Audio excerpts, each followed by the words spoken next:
Time's up, Admiral. Here it comes. Chevron 1, coded.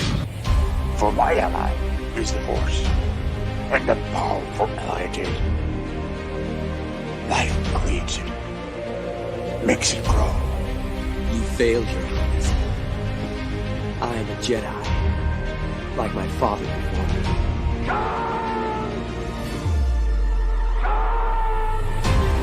Cry hammer, and let's set the dogs of war. Chevron 2 is coded. Conan, what is best in life? Crush your enemies, see them driven before you, to hear the lamentation of your women. It's all in the reflexes. I'll also say that you're heavy into martial arts, Tai Chi and all that killer stuff. I suppose we have to register you as a lethal weapon. Chevron 3 encoded. And somebody ought to belt you in the mouth. But I won't. I won't. The hell I will. Chevron 4 encoded. Do you expect me to talk? No, Mr. Bond, I expect you to die. Chevron 5 encoded. You take the blue pill. The story ends. You wake up in your bed and believe whatever you want to. You take the red pill. You stay in Wonderland. And I show you how deep the rabbit hole goes. Chevron 6 encoded. Not for while you can, monkey boy. Great Scott. Back off, man. I'm a scientist.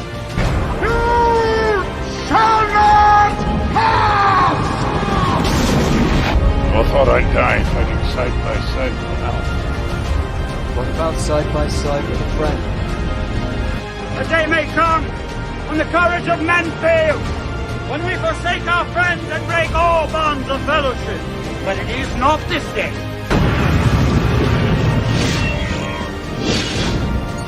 Chevron 7 is locked.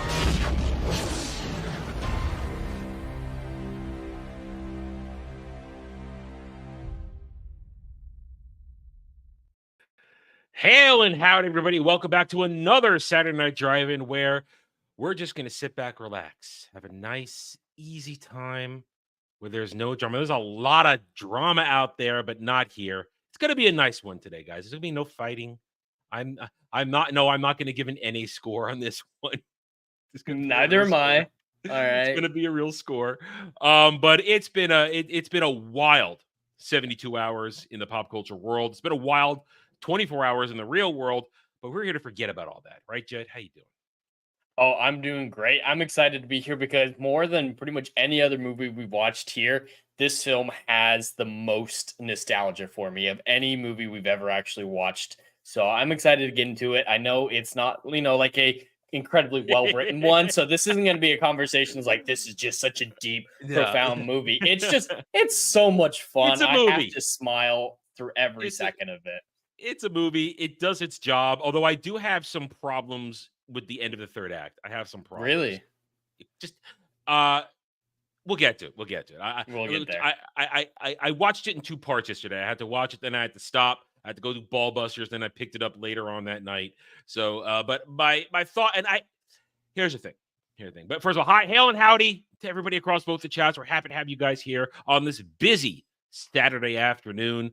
We hope you're enjoying yourselves, whatever you're doing. We hope you're going to enjoy yourselves here. Hit that like button, subscribe to the channels, whether you're live or on the replay, and let's get on with the show. Okay, so Sahara, 2005. For some reason, the other day I said 2011. I don't know why. It was like retarded brain fart boomer moment.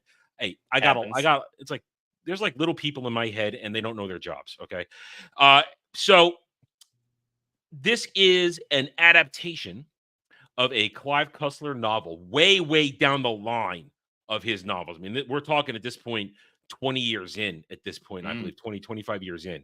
He had been doing it since either the I think the Mediterranean Caper was either early 80s or late 70s. I'm not sure. But this is way down the line. And I was talking to Samuel the other day, and he said there have been other attempts at Clive Cussler adaptations, and none of them have ever really succeeded. And so it's a thing. Clive Cussler books, just because you said this last week, I think you said it on Sunday, that this was not a success. No, it failed at the box office. Yeah. And this is 2005 when Matthew McConaughey was a draw, too. He was a draw at that point. So so was Penelope Cruz. There's a pretty solid cast. It has a good cast. It has a solid cast. Who all do adequate, good performances. Honestly, I think the best performance is actually William H. Macy. I think he kind of gives the best performance. He's always giving the best performance in everything he does. He's incredibly talented. But yeah, his dry humor, I think, works really well for the movie. Mm-hmm. I agree. And that's the thing. This movie it's kind of a mix of genres. It wants to do a couple different things. And here's my question. Remember, I've said last week, I said it on Sunday, I said it again throughout the week. I read half a Clive Cussler book.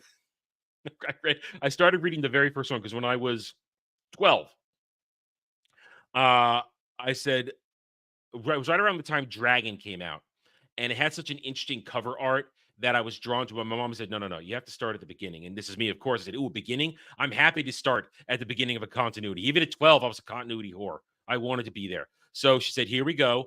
Let's go get into the collection, because both she and my stepdad were Clive Cussler fans. So she gave me Mediterranean Caper, and I started reading it. And I got about halfway through, and I was just bored out of my mind. And I think that was when I realized I like science fiction fantasy. I don't like anything else. I really don't. I don't like spy novels. I don't like thriller novels. I don't like any of that stuff. I just like my sci-fi fantasy. I like my genre. And then I think I started reading Dune. So, and I went into Dune, and I was happy. So I think that kind of spells it out for you, what I want to read. So having only read half the book, and then having had numerous conversations over my lifetime with my mother, who was a Clive Cussler reader, up until the point where Cussler started backing out and letting other people take over the stories for him. Okay. I feel like this movie wasn't a good representation of Dirk Pitt from the books. He's more of a serious guy with my brief encounters with him in conversations. And Matthew McConaughey's good old boy, I feel like that was really just Matthew McConaughey. Because let's be honest, Matthew McConaughey is just being Matthew McConaughey in this. He just is. And there's nothing wrong with that. It's fine. It's charming. It's charismatic. He gets the job done, and he looks good doing it. I mean, Matthew McConaughey, good-looking dude, fit, pulls off all the choreography well. But I think there's kind of a disconnect with what Dirk Pitt was supposed to be. For him being more serious in the book that I almost finished reading, and then discussions over the years. But Jed, all right, I've set up how I feel going into this, but why don't you start us off with the movie and where we are? Okay. Well, just a little bit of a disclaimer at the beginning. Like I said, I have a ton of nostalgia for this movie, so I will, of course, always endeavor to have the more objective side, and I think my score will reflect that. But there will be times where I get very excited about a moment that may not hold up to scrutiny. So I did want to put that disclaimer out there. I recognize my bias. I do have a bias, and it's mainly for one really weird reason. Growing up, my older sister, she hates movies. She hated movies. She refused to watch any movies with us ever, but my brothers and I always wanted to watch movies. This was the only movie she'd watch with us. The only one. This is the only movie she liked. Not even her favorite movie. It's just the one movie she liked. So we watched it all the time because my sister loved it. I'm guessing now that I'm adult, it might have been because of Matthew McConaughey, but I don't want to speak to that. But the film opens up in... You want to think about that? You want those thoughts in your head? No, I do not want those thoughts in my head. But the film opens up in, I believe, Nigeria on the... No, it's the Lagos? flashback, Civil War. Oh, yeah. There's the flashback at the beginning of the film, which this is really why I say it's kind of National Treasure with the Navy SEAL protagonist, because the entire mystery, at least from Dirk Pitt's perspective, is about finding the Texas, which is an old ironclad ship from the Civil War that went missing right at the end of the Civil War. So the prologue is the Civil War gunship getting attacked by Union soldiers and disappearing into the fog, using its inertia to slip through the fog of a cannon fire unseen. And then it just kind of vanishes.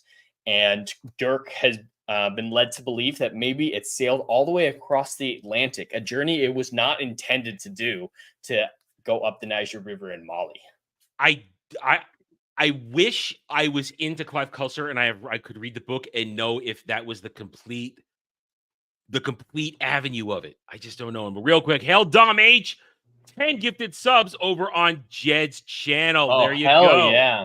There you go. Thank you, kind sir. Thank you, Dom H. Yes, and we are happy to have everybody here. Here's my thing, though. Did they have food for that voyage? Did they have food? Because even though the Ironclad has its own engine and will move on, it doesn't need to sail anything. Yeah. That's still a couple months across the Atlantic. Yeah, that that's a pretty time. good estimation. Is about 2 months.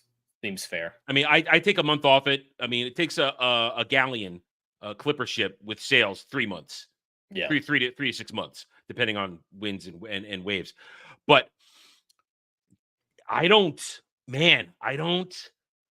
I don't. It's a fantasy thing. I know it's a fantasy thing, and I'm able to step away from that in an Indiana Jones type of situation. Yeah. I'm able to step back from that. I'm just. And there could be some heart of the sea stuff going on, a little cannibalism. It could be some fishing. Feel They like could fish. They could fish. They could fish.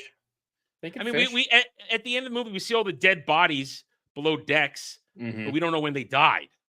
And I have to ask this too. Later on, they're talking about when the Texas made it to Africa. Was the Sahara really that lush 150 years ago? I remember looking it up once. I think it was close. Like it was still like the tail end of its luscious period, but let me look it up again. Because I don't think they'd be that stupid to get that inaccurate, but I had a hard time thinking that, man, that's a lot of dehydration in 150 years. To have a river that surged from a storm, allowing the Ironclad to drift up into the continent and then get stuck when it all dried out. I didn't think they were going to bullshit us, but I was just curious if that was accurate or not, because I didn't have time to look that up. It looks like they stretched it. They hard. fudged it. There was like a green period where it was better. Like it's not still the sand dunes that we know of. Like they said, the rivers rose up. It wasn't luscious green farmland like he described it as, but it was still. It was still possible at that time that there was a river there that they could have gone up. So the events could have taken place, but the description of the events is not possible. So, but I'll give them leeway. It's fantasy, it's fiction, it's narrative, and it promotes the miraculousness of the scene. So I'm gonna let the fudging go. That doesn't. It's not a detriment to my. It's not gonna affect my score. But I was just curious about it. I was thinking, really, 150 years? I feel like the Sahara has been kind of dry and barren much longer than that. But we'll let that go. So you're right. So we'll give it to the story. It made it across the Atlantic and vanished. And having not read the book and having not read a bunch of other books that led up to this, I'm not sure if this was Dirk Pitt's obsession. I don't know if that's accurate or not. I'd have to go. Well, honestly, I have to ask people who read it is what I'd have to do, because I don't think any sort of internet search would really give me that answer. But we'll go with it. For the movie's sake, we'll go with it. So we end up in Lagos, current day, and you've got Penelope Cruz's doctor character, who I don't remember her name. It's Penelope Cruz. Eva Rojas. Eva. Okay, Eva. Which is rough because her name's Eva and the villain's name is Eves. They're just too similar for me. Yeah. And one of the villains is a Merovingian. She's there were Merovingian. I just called them Merovingian in my head the whole movie. I couldn't help myself. But she and her doctor dude who used to be on Different World. That's how I remember that dude. He was the colonel on Different World. They're from the WHO, and I'm trying to keep my current day thoughts on who. There are some current day stuff in this. So I can turn it off and be objective. So like, okay, this isn't bug eating Who. This is maybe a nice happy Who from 2005 who were trying to do good things. So they're off there inspecting a possible outbreak, and the outbreak is really creepy because the way the eyes look on the people who are infected, that's some proper spooky contamination effect. That's proper, and I appreciate that. I was like, ooh, that can't be right. Are we? Because I was wondering, are we going to get it all mystical in this? Because that looked like it's a mystical infection, but no, it was legitimate, regular day stuff. So they're there, and she, of course, stupidly goes off on her own and gets accosted by some dark-skinned gentlemen, because it's Africa, so they're all over there. Trying to be nice. You're doing great. And now here's the question. one of the dudes that was there, was that the Merovingian's bodyguard? Yeah, the ones who attacked her. Okay. Yeah, they actually confirmed that in a conversation between Kazim, the general, and Eve. Yeah. He said, "I thought your men were going to take care of her back in Lagos." Okay, yeah, I thought that was him because wait a minute. That was the dude that was watching them at the end of the Lagos segment of the movie as they were leaving on the yacht, on the mini yacht. Okay, so that's very good. I wanted to make sure I wasn't imagining things. Yeah, and then here comes out of the water. Here comes Dirk, does manly shit. And I appreciate that. Dirk Pitt is a manly man hero. He always was. Absolutely. And they get that across the movie. Manly hero, kicks some ass, and saves the damsel in distress. Good job. Great. And then they take her on their big ship, and we get introduced to the rest of the crew. And tell us about the rest of the crew, Jed. Well, before we jump to the rest of the crew, I think that scene is an example of one of the two biggest problems with the movie. One of the biggest problems we won't get until the third act with the side story with William H. Macy. But for this one, there's a lot of coincidences and contrivances in this movie. Oh, boy, is there. There's a lot of them, but I think one of the most egregious ones is in this scene because the one person who happens to be there to rescue her is the one person who's interested in the Ironside, and the Ironside is the way to find the source of the toxin. Like, their two life's journeys at this point need each other to find the solution, and they just happen to be near enough that he could rescue her. That is a massive coincidence. Later on in the movie, were you at all thinking that the Texas was the source of the contamination?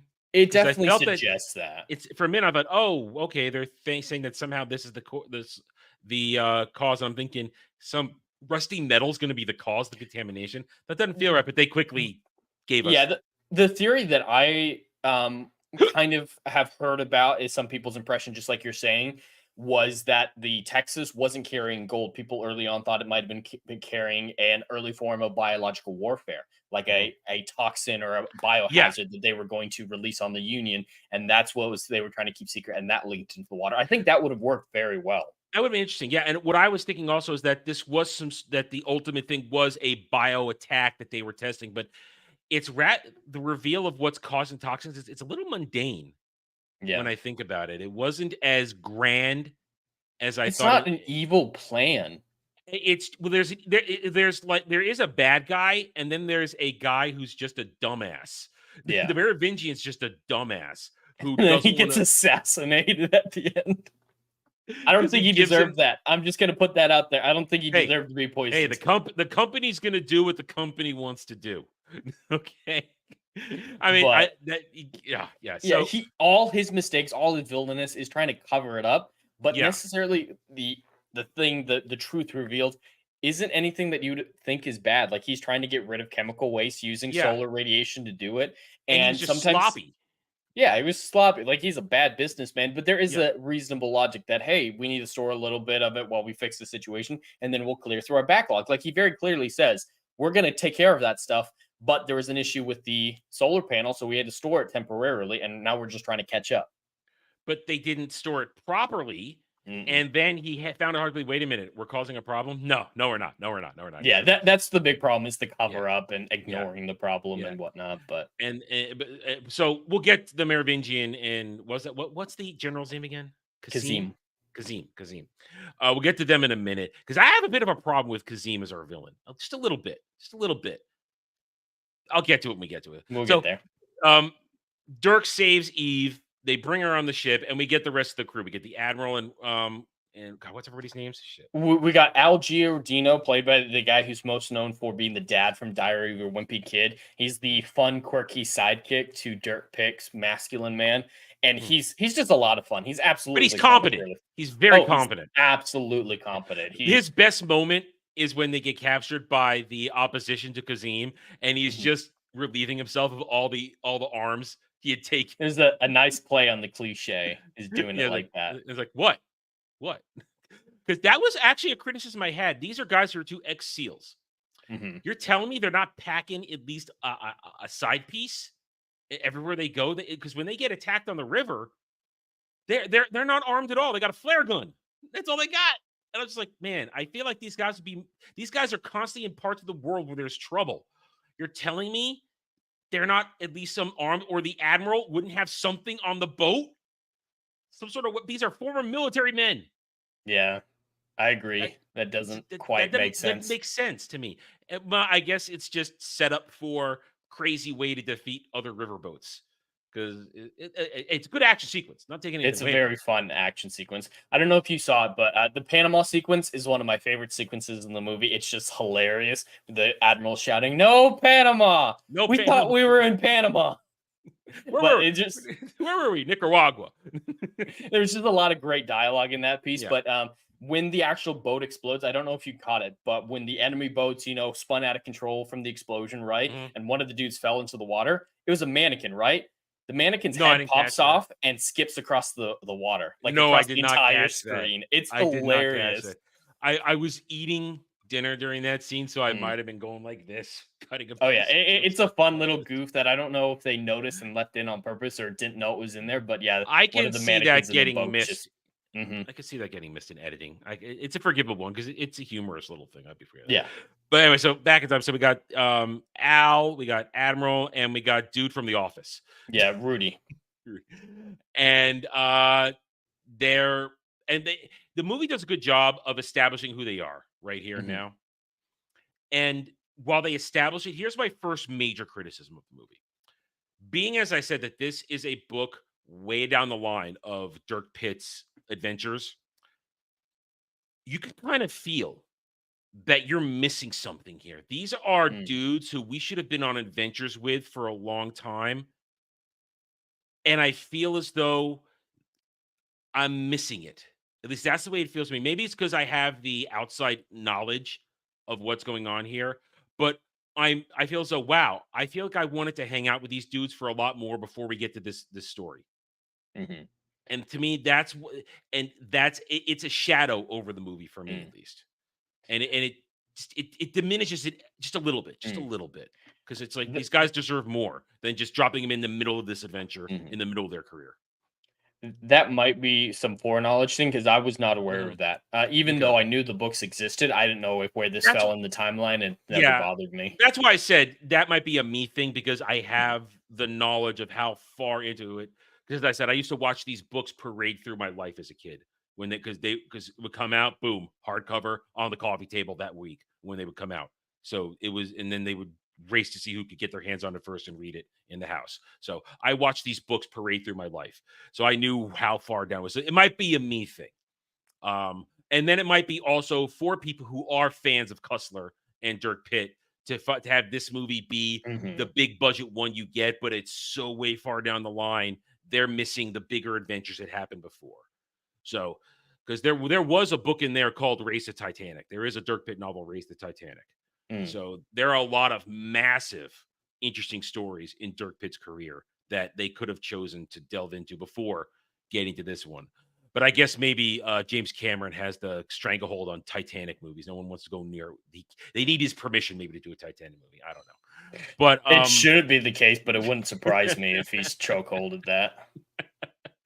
So we get a good introduction of who they are, and it does go. They're Numa.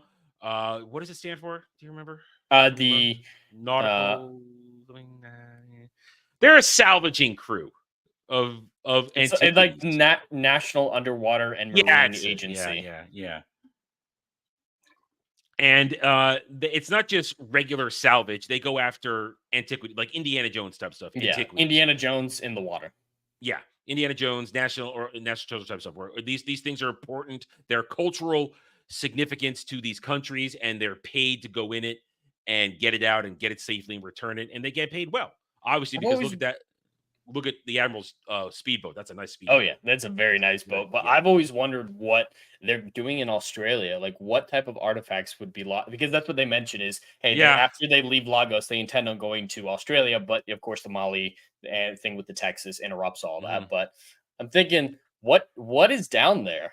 What? Because Australians don't have a whole lot of stuff that would be of value unless it's someone was sailing nearby, like a Chinese ship. I don't know. I mean, I'm kind of curious, real quick. Actually, I'm actually curious what the order of what the next book was. I'm just real curious what the next book was. See if they went to Australia. Clive Cussler, Dirk Pitt novels. One of his kids was named Dirk. Not surprised. Where is it? God, here we go. Dirk Pitt. All right. Mediterranean. Mediterranean Caper. That's the first one. And let's see. Let me get the list here. I'm just curious what their next, what the order of the books was. Do they have it here? Come on, Wiki. Okay. Inca Gold. Inca Gold was the next book. So obviously they didn't go to Australia in the next book. They went to the Shockwave apparently takes place in Australia. Okay, that's one book later. Okay. So it might not be the same story. True. I was just curious if the movie was showing us the timeline of what the next book would have been. I was just curious. So okay, so the first book, actually, I'm wrong. The first Dirk Pitt book was was Mediterranean Caper, 1973. Wow. That is a long that's farther back than I thought. And let's see, Dragon was 90. So this book actually was released. Sahara was 1992 when it came out. So that's 11 books in. That's 11 books in.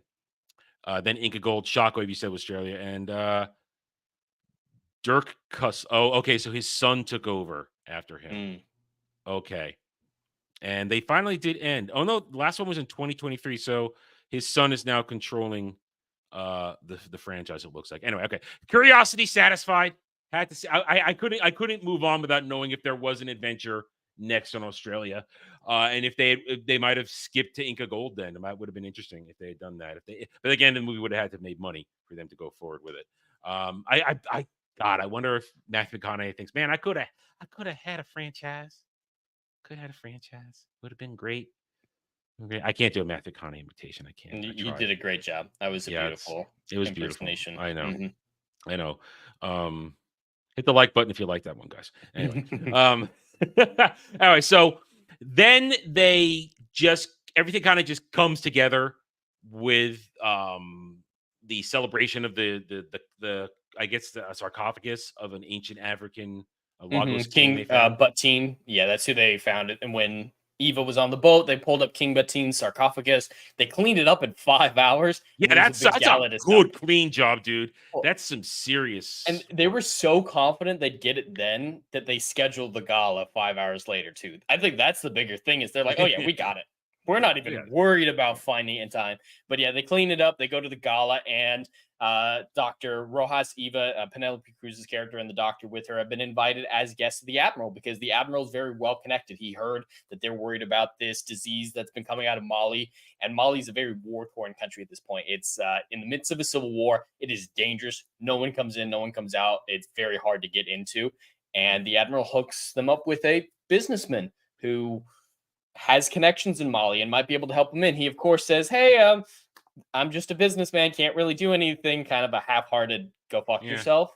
Yeah. And they have to figure out something else. And this is another example of the major coincidence. The one businessman the Admiral knows is the businessman behind everything. Yeah. There's just a lot of things like that. It's like, of course that's the case. And meanwhile, Dirk has been sidetracked from showing up because he got a clue to the whereabouts of the Texas, and he goes and picks up a coin and finds out where they got it from. Oh, it's in Mali. It's in Mali. Convenient. So now even though everybody's not quite going in the same they end up going in the same direction because he convinces the Admiral to lend him the boat, and then they decide to give Eve and Colonel from Different World a lift down there. And they have a nice little trip down the river, and I guess it's nice. I mean, everybody just kind of dicking around on the boat in this montage. It's a fun montage. I want to bring this up right now. How do you feel about? I know it's a little early, but it is so present. How do you feel about the easy time rock and roll? That's basically the soundtrack of this movie. How do you feel about that? Well, it's because of this movie that I know the song "Sweet Home Alabama." That's the only reason I know what that song is. So I've always enjoyed it. I prefer the more African soundtrack that they have in the film soundtrack to the kind of rock music that they choose, because it's not, classic 80s. I love classic 80s rock. This is kind of a weird, I don't know what genre This is it is, but this is mid to late 90s. It's mid to late 90s rock. so it's not the type of rock that I love, but I think it works. It makes sense for Dirk's character and them. It makes sense for Matthew McConaughey, so it makes sense for. That's what makes this sense. version of Dirk. But I absolutely adore the soundtrack to this movie. I really like it, especially the African bits. I was okay with it. I just felt like sometimes it's like, oh, suddenly here's more rock and roll. It's like, oh, come on, no, can't we have actual music score for the movie, which had echoings at times? It really sounded like they wanted to have a James Bond tone to it at times with certain scenes. And that's what I mean. I love the original soundtrack to the movie. The side bits into other third-party music is okay, but when they make their own music, it's really good. Like in that montage that you're talking about, the African pop song that they do, I really like that one. Yeah, it works. It's just sometimes I felt they should have just pulled back on the rock a little bit at times for me. It didn't fit the moment, but they wanted to do it because, hey, I'm Matthew McConaughey. That's how I felt. The reason it's there. So they're going in, everybody gets to Mali and they go their separate ways.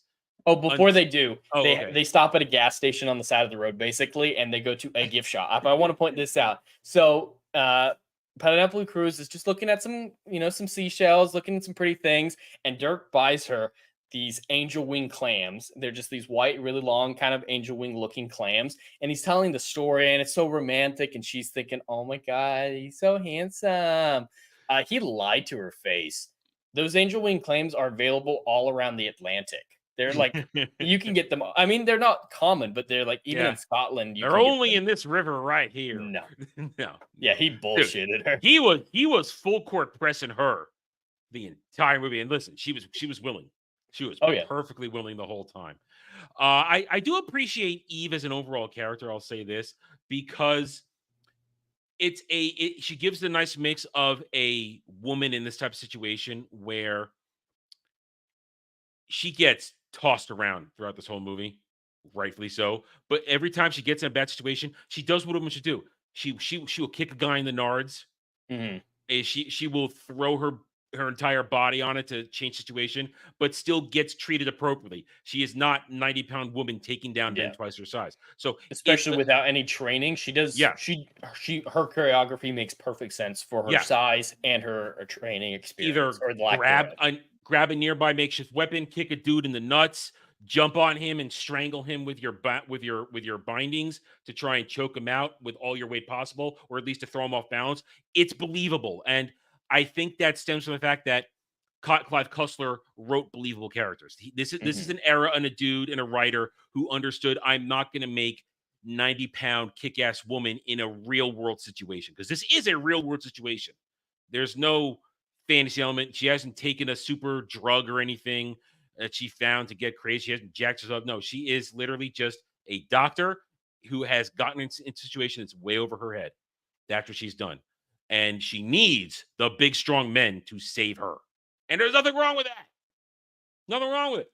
Because but she's still competent. Like, she has a niche. She's a medical professional, and she's very good at it. Yeah, like she's not pointless. She drives the investigation. No, that's what I'm saying. Is I'm agreeing with you. I agree with you. Very well balanced. Yeah, and what I want to do is compare it to Dermy and I just did Gundam Unicorn on Anime Odyssey on Thursday, and there was a female character in it. Now, of course, this is science fiction, but still, there's a female character in it who is supposed to be this great character. She serves no purpose.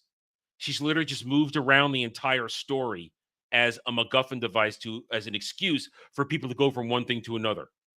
Whereas Eve may be the reason that Dirk decides to then, after they discover that there's a problem, they're going to be in trouble, and he and Al pick up shop from their dead end with the search for the Texas. It's a good reason, because she's actually there doing her job. Mm-hmm. She's doing her job, looking for the source of this possible plague. And they go there, and it's still worked into the story nicely. She's not kicking ass and taking names, like we said. Because now my only problem is, man, they made great time getting to that village just in time. That coincidence. Yep, another example of it. Camels caught up what cars did. Yeah. They got there real fast. I mean, and yeah, we skipped over the boat thing, but we already talked about the boat fight on the river. It's a great boat fight, but it's yeah, good.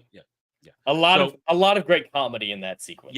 Yeah. We already talked about it. So we skipped over that. We already talked about it. So Dirk and Al arrive just in time as she's about to get discovered because her colonel who used to be on different world doesn't give her up, and he just gets ganked by Kazim. I want to talk about Kazim. So this is our second introduction to Kazim because we saw the Merovingian during this period of time tell Kazim that people are getting close and maybe we ought to, lighten up on what we're doing because we might get found out. And Kazim's like, no. And so Jed, what is Kazim like, essentially? I mean, as our evil general bad guy. Well, he's a warlord. He's kind of the stereotypical warlord. He's in the midst of a civil war with a very guerrilla warfare type people. So his, very hard military stance isn't super effective against the Tuaregs, is what they're called. And we've seen these types of conflicts throughout human history. Kind of echoes the Revolutionary War, where you have guerrilla warfare type stuff against a perfectly organized, disciplined military. Don't always go as well as you'd think it would. So he's not in a losing fight by any means. The Tuaregs are definitely on their back foot, but they're so versatile. They're blend into everything. They disappear or live off the desert so well that he's having a very hard time controlling this new country that he's got, because I believe he shot the president. I believe that's what they said, is he shot the president. If he did, I missed that. And took over, had a coup, took over the government. And he needs a way to fund this endless war with the Tuareg. So he gets into this business partnership with the French businessman who's the Merovingian to help fund the war to a certain extent. And he doesn't really care at all whatsoever what the businessman is doing. He doesn't care that about the green effects of getting rid of chemical waste. He doesn't care about the Merovingians' almost positive, environmentally friendly motivations, even if it's based off money, even if it's a financial boon for him. It is still a motivation to clean up toxic waste, which in and of itself isn't a bad thing necessarily. No, it isn't. And Kazim also has an obsession with rare things. He likes special guns. He likes cool cars. He likes the finer things in life, because he says the gun that he uses to kill Colonel from a different world with, its ammo costs 27 pounds a round, and he doesn't, and that's how rare it is. And my problem with Kazim is this, and I'll say this now since we're talking about it, and this is we saw him introduce Merovingian when he says, get it done. And now here he is on the ground trying to get it done himself to root out the doctors because he wants to know where Eve is. But overall, my problem is this. As our main villain, it's one of those situations where our main villain never comes in contact with our hero and doesn't actually have a beef with our hero. I mean, he and Dirk, they literally are strangers passing in the night every time they're near each other. And so, and for Dirk even to have any knowledge of Kazim later on, it just kind of feels weird. I mean, he would be aware of him. Be aware of it, but it's just that I think there's tension missing here. I mean, this is a type of situation where Dirk Pitt was in his creation. I mean, Clive Cussler created him as kind of an alternative to James Bond. James Bond always has something to do with his villains. In this case, Dirk has no connection to the real villain of the movie. They're just he's kind of the antagonist, and that's kind of a problem I have with it. There's just no connect other than I'm saving the girl and saving essentially the world, as we're going to find out very soon. But it's just there's no tension for hero to villain for me, and I feel that that's a missing component for me for this. Just for me, I want at least have a moment where it's like, hey, screw you, buddy, when they're captured. Because when they're captured, you think for a second, oh, he's going to come face to face with Kazim now. No, they're going to get tossed in the middle of the desert and wander around in comical fashion. Run around in comical fashion.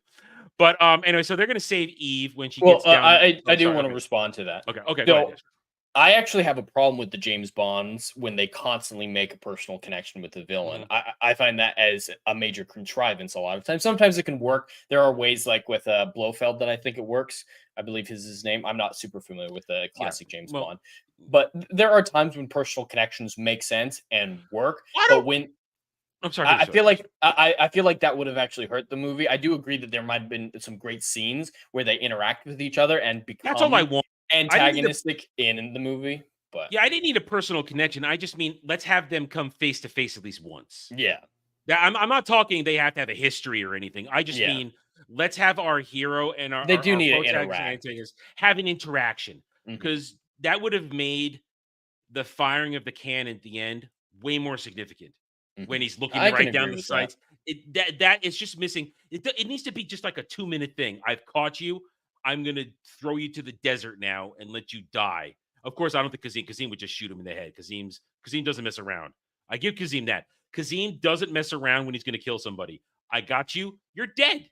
I'm not gonna do a Bond villain thing and set up a trap or a contrivance or Batman in the 60s Yeah. where, oh, you got to get out of it. No, he will gank your ass immediately. He will gank her. I actually really like him as a character because he's not just a stereotype. I believe there is complexity to Kazim because there is the aspect of he cares about his soldiers. That interaction where he has with that one guy who got out of whatever that village was that Dirk massacred everyone in, all the soldiers.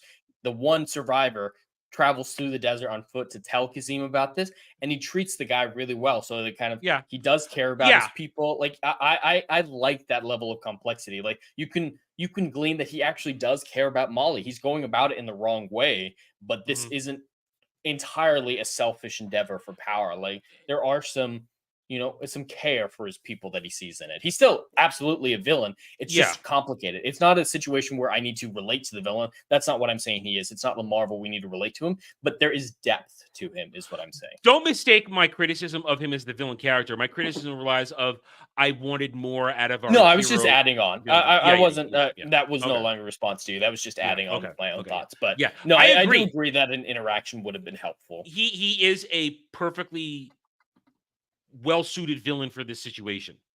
Warlord, controlling the country, doesn't give a f about most things, and will do the most horrible, heinous things. Doesn't care that the toxic waste is poisoning his country. Doesn't care. Does not care. So he's a perfect villain suited for the role. But my biggest my criticism is I needed him and Dirk to have just some sort of mini beef to give us a real tension going into the final sequence in the finale. That's my beef with him as a villain. Not that he's a bad villain, but because just that he doesn't get enough interaction with the heroes. Because honestly, he doesn't ever interact with any of the good guys. I mean, I don't count Colonel, who used to be on Different World. He doesn't count. Eve, Al, our heroes are Dirk, Eve, Al, and the Admiral. They're the heroes in this. Yeah, no one interacts with him. Most of his scenes are with the Merovingian. Yeah. So he's the bad guy, but he's kind of just floating above as the ultimate final boss of this. And I just wanted something. I feel like the Merovingian's the more personal connection villain that they were trying to go with. So, and he's not even. I can see why he's Merovingian's villain because he's not.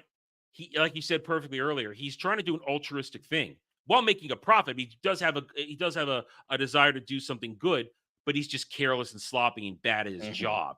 And because it shows you, he doesn't turn Eve over to Kazim when he captures them when they're trying to sneak into the solar complex later on. So back to where we are in the actual story. Again, we're jumping around. You guys know we do that. They rescue Eve, and then they are gonna just continue to go down. They get picked up by how do you pronounce it? To the Tamariks? The Tuaregs. Thank you, Tuaregs. And coincidence number 4 or 3 or 4 or 7 or 7, I don't know. There's a lot of them. They're in there, and they are trying to convince the leader of the Tuaregs what to do, but he's a very reasonable guy. And like you said, he knows he has his fight, but he doesn't want to lose his own men because he can't beat the heavy artillery and machinery that Kazim has. So even though they have numbers, they can't. It's negated by tanks and copters and heavy armor and heavy machine and heavy weapons. So while they're all talking there, Al's playing soccer with the kids while Dirk is talking and Eve is checking on the sick people who are now, we see there's dozens of them. And And during this, they find out that it's not a plague, but a poison. It's a poison. From There's something. toxins in the water. There's toxins in the water. Al's playing soccer with the kids, and he loses the ball, and it just I know I can picture you watching this for this run, and you're thinking, oh man, I talk coincidence all the time. Adam's gonna just jump on this. Oh yeah. As the ball rolls into this cave, and here's this perfectly preserved art piece on the wall of when the Texas floated upstream during the lush days of the Sahara and got stranded near a fortress. It's so coincidental. A, that his soccer ball goes perfectly where it needs to go, and B, that this one village they get taken to has the one surviving map to where they need to go for the Texas, and that it talks about the underground river system, which shows how the toxin's spreading. So everything's connected in this bullshit. We forgot the part where Dirk earlier on went to a mosque and got this dude to read him perfect scripture of when the Texas arrived. and was the ship to find it pretty easy. The ship of death. And that's, I think, one reason why people like you often assume that the toxin is because of Texas, because it talks about in that manuscript of the mosque at the beginning that when the Texas showed up, it killed 300 people. It's sent a plague throughout the land. And obviously there are explanations for that. That happened a lot when people would immigrate in the early years when Columbus brought over new diseases to America and whatnot. So that's the actual explanation. But it is not unreasonable to assume, hey, all these dead people died then. Now all these dead people dying now. Is it connected? Like you wouldn't be wrong to assume that there might be a connection there. But it's just all this coincidence. And then Dirk comes down there. Oh my God, it's my lucky day. I found it. Here we go. And oh, look at this perfect fortress that's going to be a landmark that will still be standing right there in the middle of the desert where we're going to find it. And it's like, what? What? Unbelievable. I know. I don't know if it's like this in the book. I do not know. So I cannot compare or contrast that. All I know is in the movie, it's just, well, okay, we have another direction where we're going to go. And then they go all the way out there and they find it. And then they see this. Oh, it just so happens the solar tower is right there. It's right there. Within eyesight. And it's an underground river system. It stretches for miles and miles. Like hundreds of miles. Hundreds of miles. Like it is reasonable to try to find the Texas because that'll get you on the river at least. But then to be within eyesight of the contaminator is just baffling. And in this, finish your thought. Oh, and just later on when they do actually find the Texas, they don't explain how we knew it was in that one specific dude. That's what I was going to say, right? That's what I was going to say. How did he know it was right there? Like, I get him getting in the ballpark, but he specifically has him throw dynamite exactly where it is to get the sand off of it. The mural showed it stuck in a mountain, but really? I mean, there was even a big stretch of land and he picked the right stretch of that big area of that mountainside. I mean, all you needed was maybe him seeing some disfiguration in the landscape that would heal him. That's all you would needed for that for me. Just or some of it still poking out of the sand. Yeah, something that isn't right that he would have been like this, in the middle of the chase. That would have cued us, okay, that's what's doing it. And but as he got the plane inside the fortress. Say, Ava, I hope you don't throw like a girl. He knew already. All right, so I mean, they instead of looking for it, they decide to go look in the solar fortress, and we discover that it's the toxins. They all get captured. Ava gets captured. They get tossed out into a truck. They escape in the desert. But here's the thing I want to talk about now. When we learn about what's going on with the toxin, and then they had found traces of it in the river, which a guy from the office took with him when he went back to the Admiral to get help. And during this whole thing, we have to talk about the Admiral's trying to get help. He's trying to go to the CIA and everybody else, and nobody wants to listen to him at all. He ends up getting no help at all. It's funny how all that is with the Admiral ends up ending up with nothing, except maybe a little bit of information, but no help comes whatsoever. No. But dude from The Office did have a sample, which leads us to how bad this contamination is going to be. And listen, I'm okay with it being kind of a doomsday situation. I just had a little bit of a hard time getting my head around it being that insane that quickly. Yeah, you've only got a few months left. Lucky this all timed. That's what I mentioned earlier. Is I think the other biggest problem with this movie, the coincidences, and then this. I hate when movies drive up their stakes unnecessarily, like in the third act, just like this one did. Like there's plenty of stakes in this movie where it's just personal, just about the people in Mali. Like Dirk's on the ground. He's seeing the Tuareg suffer. That is enough, in my opinion, to have a character be motivated to do the right thing. But making this worldwide doomsday, suddenly that's in there, and it's so unnecessary. Yeah, making your stakes out of place. too big. It feels out of place. Out of place. It could have just been poisoning Africa. That would have been enough. It could have been. And the other thing is that's not how toxins work. It's not a biologic, so it can't self-replicate. That was the thing too. That felt wrong to me. I mean, I have a horrible. I always get yelled at by my mom, who spent a lot of money on my education as a kid, saying you have a horrible biology education. So I do have a horrible biology education. But even in my horrible biology education, I knew something didn't sound right about that.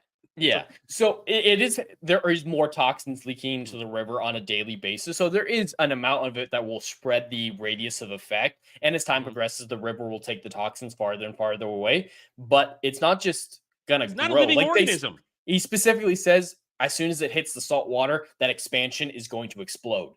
Salt water. It's not a living organism. Yeah, it doesn't replicate. So once it hits the ocean, it's going to be a major disaster for ocean life in that area, but there will be a small radius of effect. It's not just going to affect everywhere. It's going to fizzle out as it gets diluted in the ocean water. Yeah, like Ariel's saying, it would have made more sense if it had been a localized problem they're trying to stop.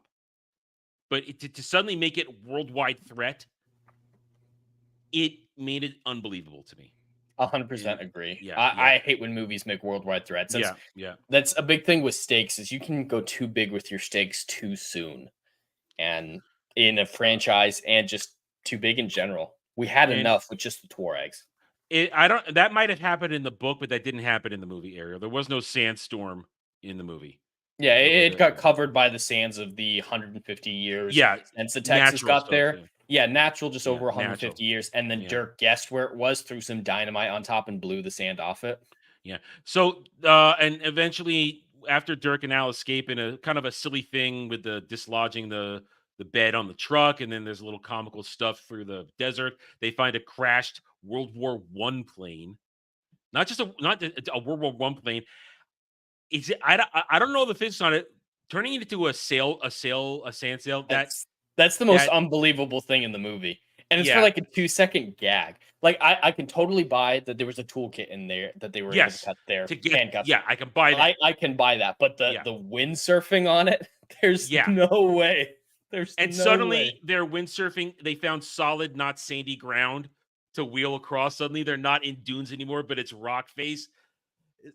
You're stretching it. You're stretching it, movie. I'm still in there, but you're stretching it.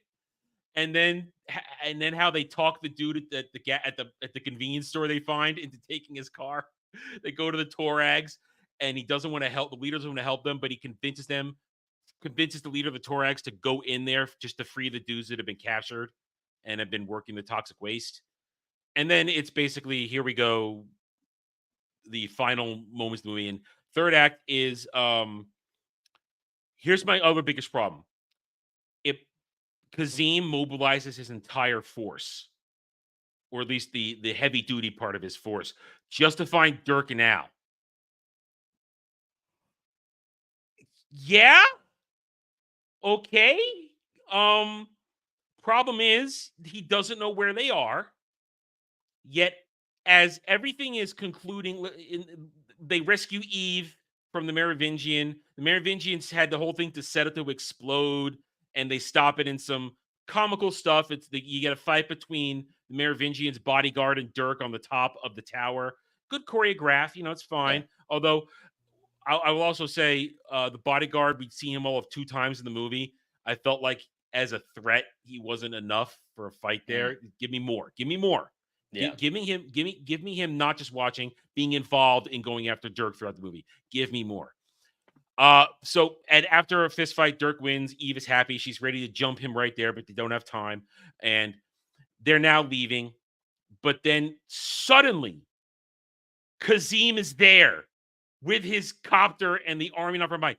Jed, how is he there in that moment? How is he there? I mean, he is in a helicopter, so he might have seen them driving away. No.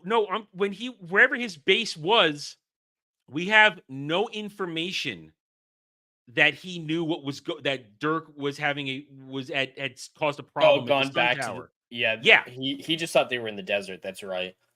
So Yeah. I mean, just flew back across the road that the truck took and got to the solar plant, and that's the first time we saw. We need headcanon. We need headcanon. There's a lot of headcanon, especially with Kazim. Like, why does he care this much about Dirk and Al escaping? I have headcanon, but again, it's headcanon. The way I see it is he's operated, been able to have this self-contained war because the rest of the world is not getting involved.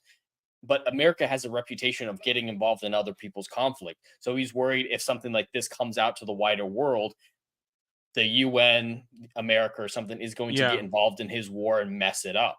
So I can see that, but that needs to be in the movie. But we need something. I mean, if it's in the book, great, but they didn't show the movie. I mean, the explosion we sort of see at the tower, it's just some smoke that's visible. It was right before he finds them, so... Yeah. And again, we need to see a message sent because the Merovingian had talked to him, but he didn't talk about Dirk. He didn't say anything about Dirk. It was all about the girl is dead. I don't know. They were in the desert last we saw. My dudes were bringing him to you on a truck. So I just find it hard to believe that Kazim is there at the ruins at the ruins near the Sun Tower. Where the Texas is in that moment. I needed just a bridge. It can be a flimsy, small, tiny bridge with just a rope that you're shimmying across. But I needed that because I'm sitting there thinking, man, he is there at this right moment for our climactic battle. And we have a climactic battle. And we've already talked about it where they used the dynamite that Al took from the bomb that should have collapsed the Sun Tower to keep the toxic waste contained, or people being able to get the toxic waste to uncover the Texas. And I knew right away that they were going to commandeer a cannon on the Texas. It's like, 100%. 100%. Because the beginning of the movie showed us that the cannons could do damage. Like, okay, they're going to do this. It all comes about where they just want to get that one shot off to take out Kazim and the whole cut the head off the snake kind of routine. And that's fine. That's fine. They even admit that it shouldn't work. Shouldn't work. Yeah. It's only they made the army vulnerable for the Tuaregs to come though. And I think that does make sense. And that does make sense. And I knew that was that's what was going to happen too. That the Tuaregs were going to show up because it just makes sense narrative wise. But that whole scene, well done. It's a nice little kind of off the wall final action sequence. But I just go back to what I said earlier. It would make it more powerful as Dirk is lining up the sights on the cannon to do the hand nail on the fuse because the original pull didn't work. Where he's looking at that and he would be pseudo locking eyes with Kazim in the helicopter, in the chopper. It would mean more if they'd had any sort of interaction in the movie.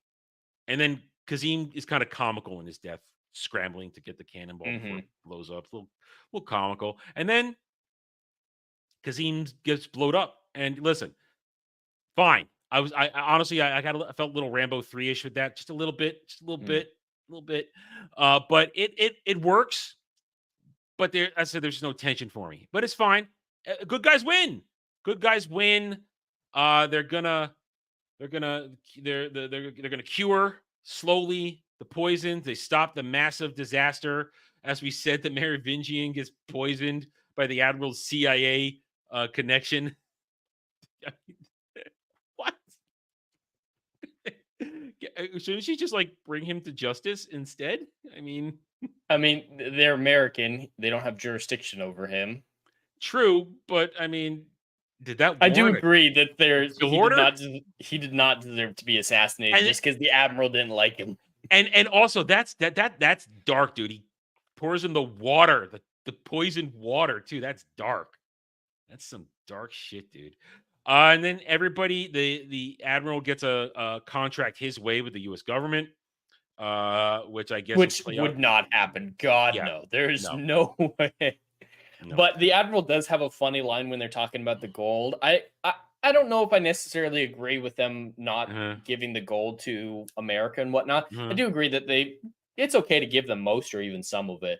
But the joke that he makes is, I heard there was a rumor that there's some American gold on the Texas, and the admiral goes, "No, I can promise you, there's no gold belonging to the U.S."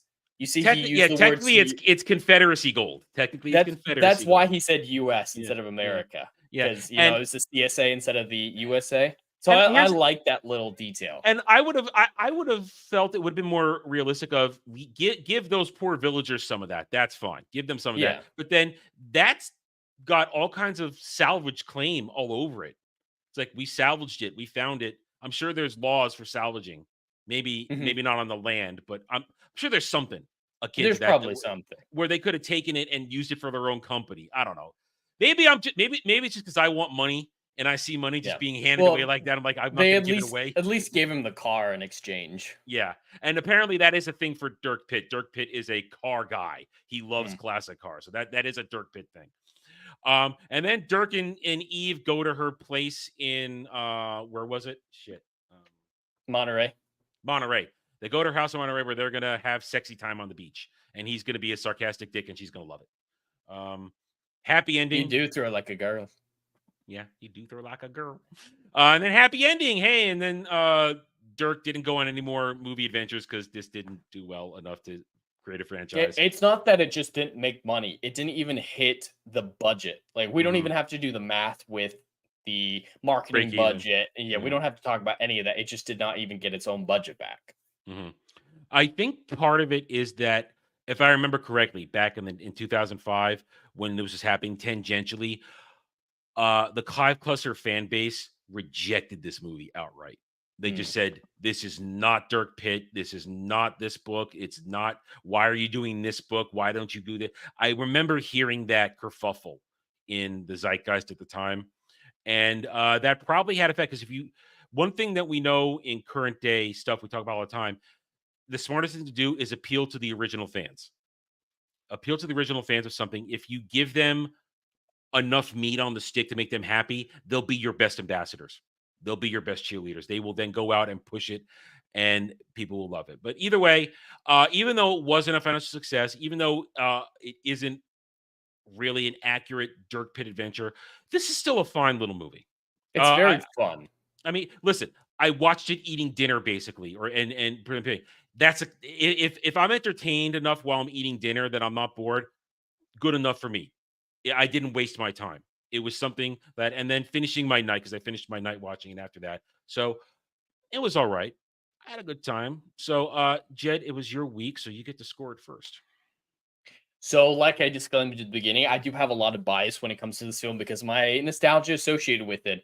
But I hope I'm going to give it a fair score because I do recognize that there are a lot of, especially contrivances with the movie, and I do see upping up the stakes to that ridiculous of a degree that last minute as a flaw, not just a stupid thing. It's genuinely a flaw in my opinion. So I feel like I'm being pretty fair when I give this a 6 out of 10. It's a hell of a lot of fun. You're going to enjoy your time watching it, but you're not going to be like, mentally edified by how complicated and how well written it is or anything like that. It's just a turn your brain off, have fun, have some good laughs type of movie. I'm pretty much right there with you. It's what movies are supposed to be. Adventure fun. There was, even though, as we said earlier, we have a certain perspective on the Who in modern current day 2020s. There's no ideology being pushed in this movie through that. No. There's no anything. Even when they're talking environmental stuff, they're not talking environmentalism. Yeah, nobody wants toxic waste in the water. That's a very good message. Everyone agrees that that's bad. Everybody think that's bad. Nobody likes a psychopathic dictator crushing people, willingly poisoning people. Everybody likes to see a masculine man rescue the sexy girl and have an adventure and win the day. It's all fine. And my criticisms are basically him zero. The coincidences in this are really thick. I have to go, okay, fine. The biggest one, that ironclad makes it across the Atlantic and people are still alive by the time they get there. Forget even food, drinking water. That alone. So I put it aside, and I said it wouldn't affect it, but I put it aside. But I'm with you pretty much. I give this a 7 out of 10. It's a solid movie. It does, as a movie, it does nothing wrong. I mean, the performances are all fine. The cast is good. The writing and dialogue is about what you expect in a movie like this. A lot of quips, a lot of sarcasm, a lot of witty back and forth, a lot of one-liners, a lot of banter, and it works. But for me, it loses the points in that because the Dirk and Al relationship, I want all those stories that came before to really make me feel comfortable and enjoy Panama. Yeah, I mean that's just they got more chemistry than Penelope Cruz and Matthew McConaughey. Yeah. So I want those adventures before we get here, and that's what I feel is one of the biggest detriments to this movie. Is shit has already happened, and because this is, as we said, the 11th book in the series, more happened, and they should have started earlier on. You don't have to go all the way back to the Mediterranean caper. You don't have to do that, but don't start here. Literally, book 11 out of 23, literally in the middle of the franchise. At the time, it was not the middle of the franchise. It was because it's 2005. That was book 11 was written in 92, as we said. But I feel as though they should have chosen a better entry point, because a lot of these franchises have their success rate based upon entry point. When do you enter the franchise? At one point, do you start at the very beginning or do you start just after the beginning? But nothing ever really takes off if you're dumping somebody in the middle. And I think that's what kind of didn't work here. They tried to do too much to get you caught up. And I think the book fans were the ones that said, yeah, that didn't work, and we don't support this in the end. But it's a fun movie. I recommend it to watch. It's a nice dinner theater movie. It's a nice evening of fun. You're not going to regret your time. Unless you have nostalgia for it like Jed does, you might not go back and watch it a lot. But I could see it being on somebody's shelf as just a good time, put on, feel-good movie, not really think about it, turn your brain off. And I'm okay with that. So I'm okay with it.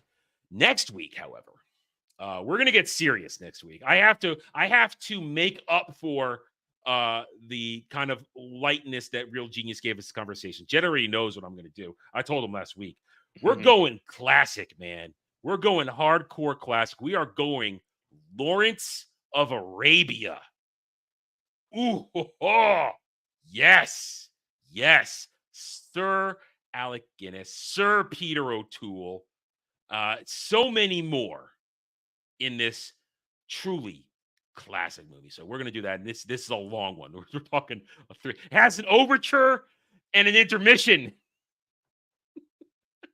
I love it. It's a great movie. So we're going to do that next week. Join us at the regular time, 6 p.m. Eastern. We hope to have you guys there. Join us. For everybody who's been here today, thank you for joining us. As always, we appreciate your support. Hit that like button. Subscribe to the channel, whether you're watching live now or on the replay. And we will see you guys next time. Until then, take it easy, everybody. Have a good night or day wherever you may be.